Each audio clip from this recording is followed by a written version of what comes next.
Now when Sanballat heard that we were building the wall, he was angry and greatly enraged, and he jeered at the Jews. And he said in the presence of his brothers and of the army of Samaria, "What are these feeble Jews doing? Will they restore it for themselves? Will they sacrifice? Will they finish up in a day? Will they revive the stones out of the heaps of rubbish, and burned ones at that?" Tobiah the Ammonite was beside him, and he said, "Yes, what they are building! If a fox goes up on it, he will break down their stone wall." Hear, O our God, for we are despised. Turn back their taunt on their own heads, and give them up to be plundered in a land where they are captives. Do not cover their guilt, and let not their sin be blotted out from your sight, for they have provoked you to anger in the presence of the builders. So we built the wall, and all the wall was joined together to half its height, for the people had a mind to work. But when Sanballat and Tobiah and the Arabs and the Ammonites and the Ashdodites heard that the repairing of the walls of Jerusalem was going forward, and that the breaches were beginning to be closed, they were very angry. And they all plotted together to come and fight against Jerusalem and to cause confusion in it. And we prayed to our God and set a guard as a protection against them day and night. In Judah it was said, "The strength of those who bear the burdens is failing. There is too much rubble. By ourselves we will not be able to rebuild the wall." And our enemies said, "They will not know or see till we come among them and kill them and stop the work." At that time the Jews who lived near them came from all directions and said to us 10 times, "You must return to us." So in the lowest parts of the space behind the wall, in open places, I stationed the people by their clans with their swords, their spears, and their bows. And I looked and arose and said to the nobles and to the officials and to the rest of the people, "Do not be afraid of them.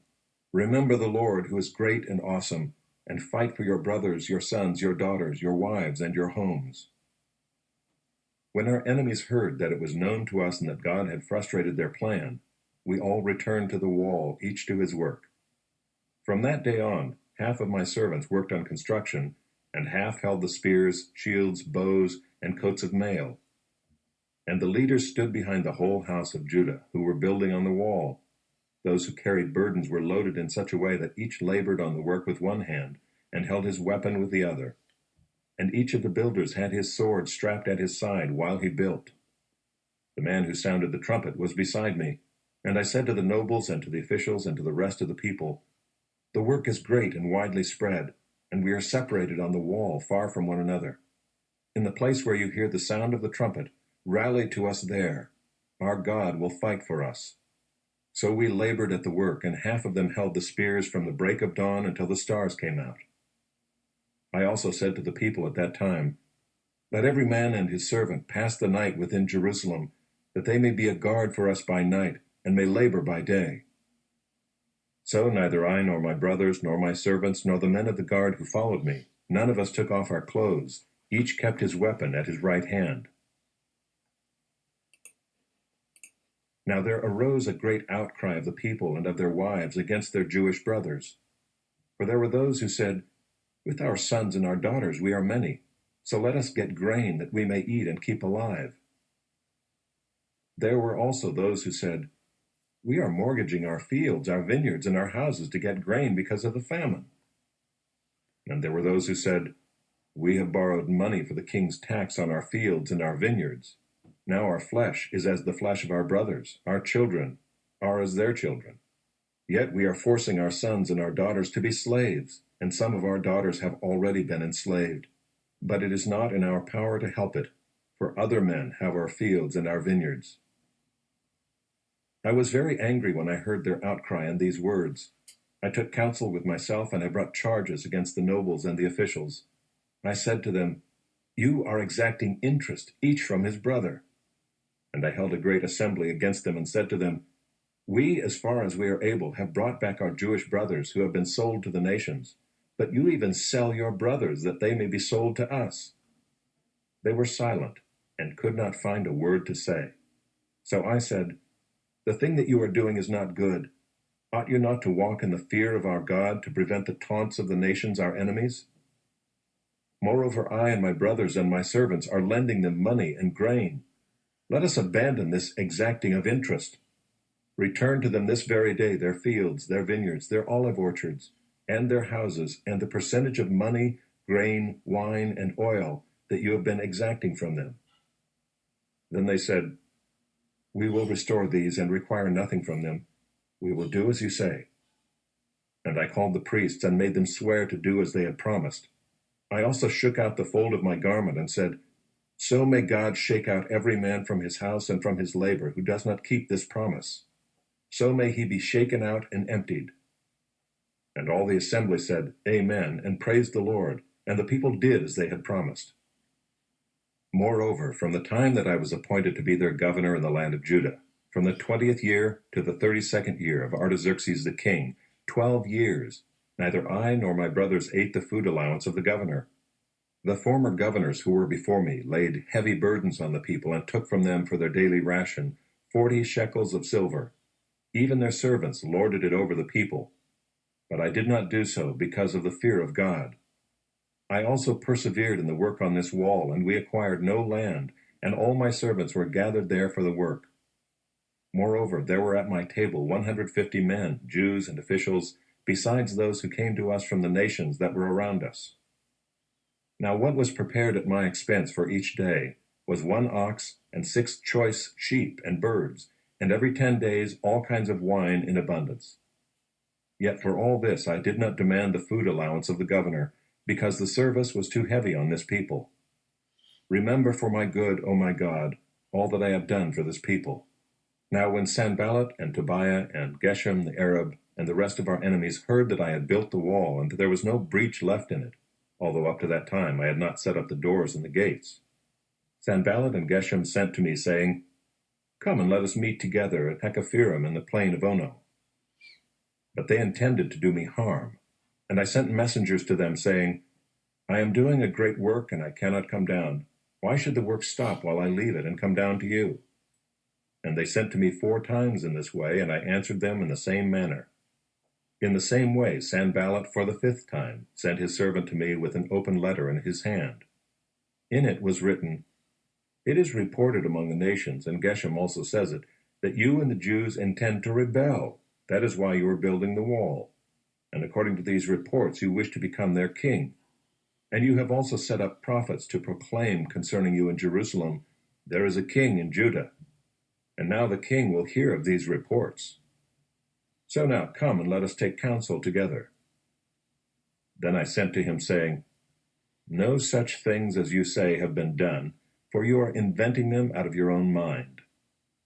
For they all wanted to frighten us, thinking, "Their hands will drop from the work, and it will not be done." But now, O God, strengthen my hands. Now when I went into the house of Shemaiah the son of Delaiah, son of Mehetabel, who was confined to his home, he said, "Let us meet together in the house of God within the temple. Let us close the doors of the temple, for they are coming to kill you. They are coming to kill you by night." But I said, "Should such a man as I run away? And what man such as I could go into the temple and live? I will not go in." And I understood and saw that God had not sent him, but he had pronounced the prophecy against me because Tobiah and Sanballat had hired him. For this purpose he was hired, that I should be afraid and act in this way and sin, and so they could give me a bad name in order to taunt me. Remember Tobiah and Sanballat, O my God, according to these things that they did, and also the prophetess Noadiah, and the rest of the prophets who wanted to make me afraid. So the wall was finished on the 25th day of the month Elul in 52 days. And when all our enemies heard of it, all the nations around us were afraid and fell greatly in their own esteem, for they perceived that this work had been accomplished with the help of our God. Moreover, in those days the nobles of Judah sent many letters to Tobiah, and Tobiah's letters came to them. For many in Judah were bound by oath to him, because he was the son-in-law of Shechaniah the son of Era, and his son Jehohanan had taken the daughter of Meshullam the son of Berechiah as his wife. Also they spoke of his good deeds in my presence, and reported my words to him. And Tobiah sent letters to make me afraid. Of David. Contend, O Lord, with those who contend with me. Fight against those who fight against me. Take hold of shield and buckler, and rise for my help. Draw the spear and javelin against my pursuers. Say to my soul, I am your salvation. Let them be put to shame and dishonor who seek after my life. Let them be turned back and disappointed who devise evil against me. Let them be like chaff before the wind, with the angel of the Lord driving them away. Let their way be dark and slippery, with the angel of the Lord pursuing them. For without cause they hid their net for me. Without cause they dug a pit for my life. Let destruction come upon him when he does not know it. And let the net that he hid ensnare him. Let him fall into it, to his destruction. Then my soul will rejoice in the Lord, exulting in his salvation. All my bones shall say, O Lord, who is like you, delivering the poor from him who is too strong for him, the poor and needy from him who robs him. Malicious witnesses rise up. They ask me of things that I do not know. They repay me evil for good. My soul is bereft. But I, when they were sick, I wore sackcloth. I afflicted myself with fasting. I prayed with head bowed on my chest. I went about as though I grieved for my friend or my brother. As one who laments his mother, I bowed down in mourning. But at my stumbling they rejoiced and gathered. They gathered together against me. Wretches whom I did not know tore at me without ceasing. Like profane mockers at a feast, they gnash at me with their teeth. How long, O Lord, will you look on? Rescue me from their destruction, my precious life from the lions. I will thank you in the great congregation. In the mighty throng I will praise you. Let not those rejoice over me who are wrongfully my foes, and let not those wink the eye who hate me without cause. For they do not speak peace, but against those who are quiet in the land they devise words of deceit. They open wide their mouths against me. They say, Aha, aha, our eyes have seen it. You have seen, O Lord, be not silent. O Lord, be not far from me. Awake and rouse yourself for my vindication, for my cause, my God and my Lord. Vindicate me, O Lord my God, according to your righteousness, and let them not rejoice over me. Let them not say in their hearts, Aha, our heart's desire. Let them not say, We have swallowed him up. Let them be put to shame and disappointed altogether who rejoice at my calamity.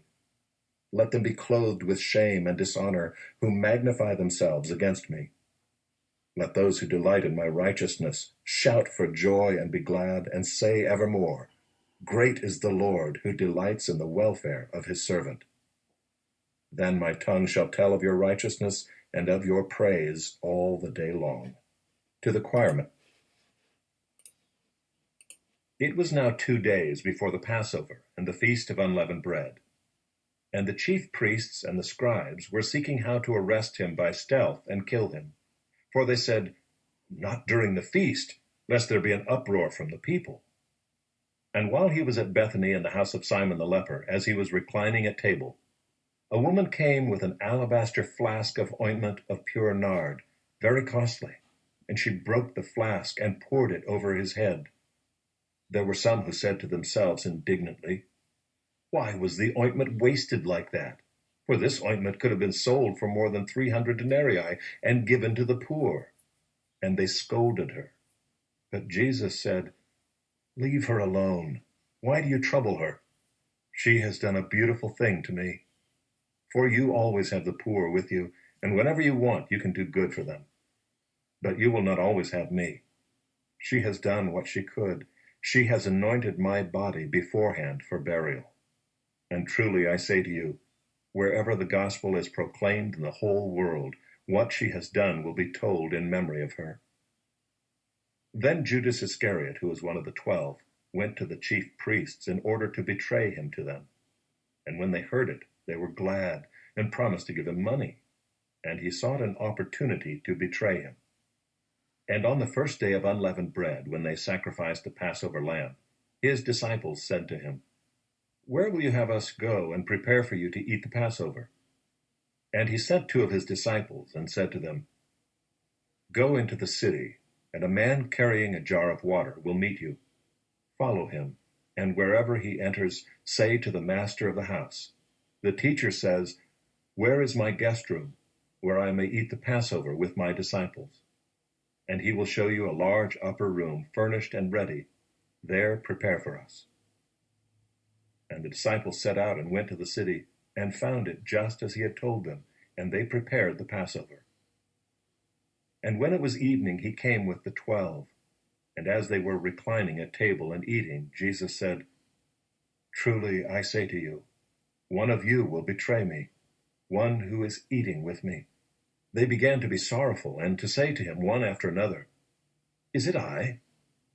He said to them, "It is one of the 12, one who is dipping bread into the dish with me.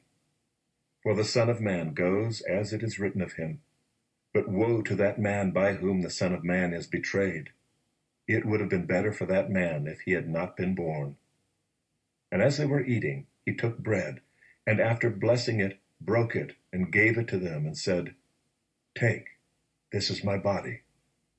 And he took a cup, and when he had given thanks, he gave it to them, and they all drank of it. And he said to them, "This is my blood of the covenant, which is poured out for many. Truly I say to you, I will not drink again of the fruit of the vine until that day when I drink it new in the kingdom of God."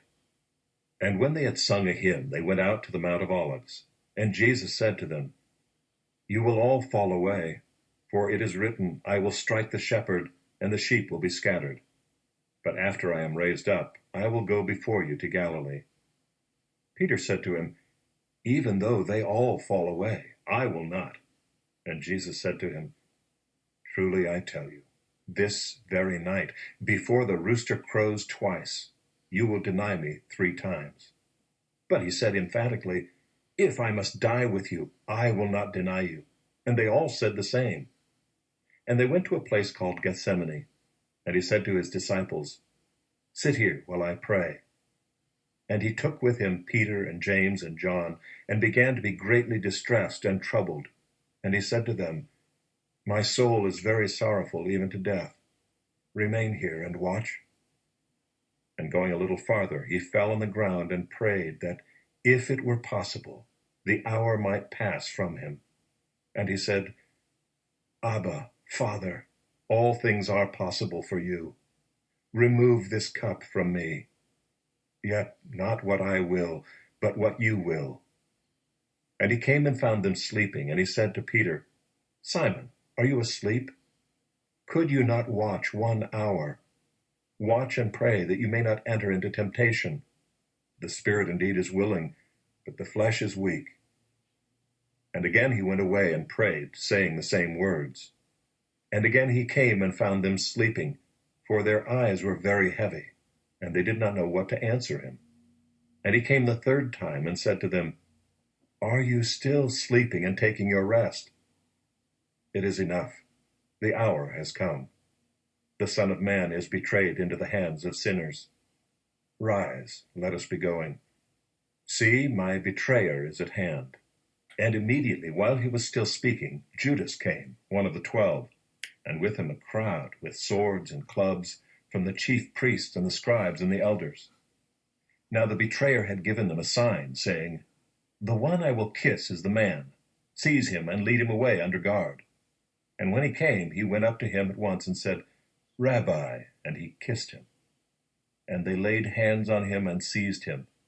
But one of those who stood by drew his sword and struck the servant of the high priest and cut off his ear.